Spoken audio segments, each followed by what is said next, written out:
I'm very excited about talking to you because Prime Minister Paul Martin will meet with the 14th Dalai Lama in a few days, and they will discuss spiritual matters. Martin will be the first Canadian Prime Minister to come face-to-face with the 68-year-old Buddhist holy man. The Chinese government has exerted pressure on Martin not to meet with the Dalai Lama.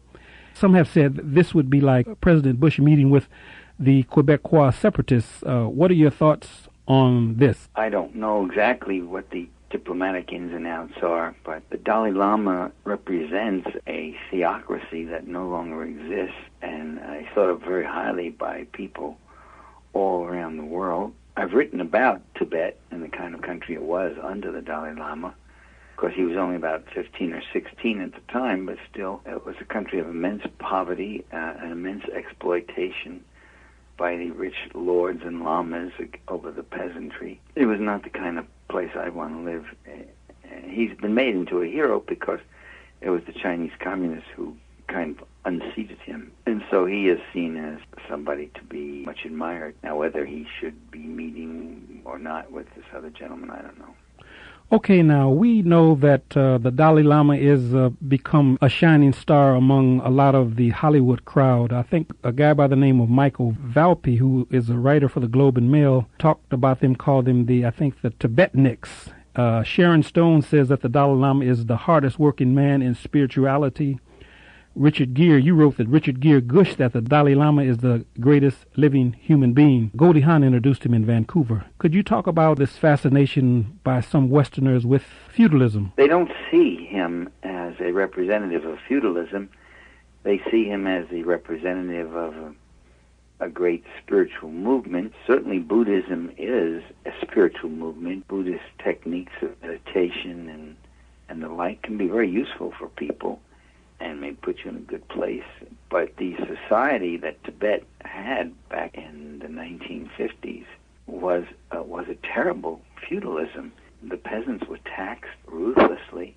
They were taxed when they got married, taxed when they died, taxed when a child was born, taxed when they bought a cow or sheep. Some were mutilated if they didn't pay their debts.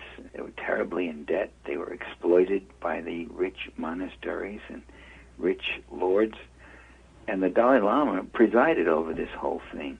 He was both a spiritual leader and a terrestrial leader, too, a secular leader, if you will. Whether you want to blame him, hold him accountable or not is a different question. As I say, he was only a youth when the whole thing was overthrown. But I don't see that Tibet of that era as a society that I should treasure. And there are a lot of Westerners who believe that Tibet under the Dalai Lama was a society so pristine and so admirable. It was free of all the materialistic contaminants of Western society. And I guess it's a comfort to think that somewhere in the world, sometime in history, there was this really decent, beautiful place where everybody lived in symbiotic harmony with each other, and that was that. And really, it wasn't like that. There was a lot of grief, a lot of conflict, a lot of rather brutal oppression, a lot of resentment by the peasants. I mean, they did not support the CIA-sponsored counter-revolution against Chinese occupation. The people the CIA sent in were usually the sons of lamas or lords or whatever well-to-do group, and none of them survived. And the Chinese didn't have that big an army in Tibet either. They didn't have that many troops. And the Chinese were not exactly angels themselves. What they did bring in is a lot of Chinese population into Tibet, and often treated the Tibetans with little respect. But they did get rid of this awful, punitive, regressive, retrograde feudal system and this feudal theocracy.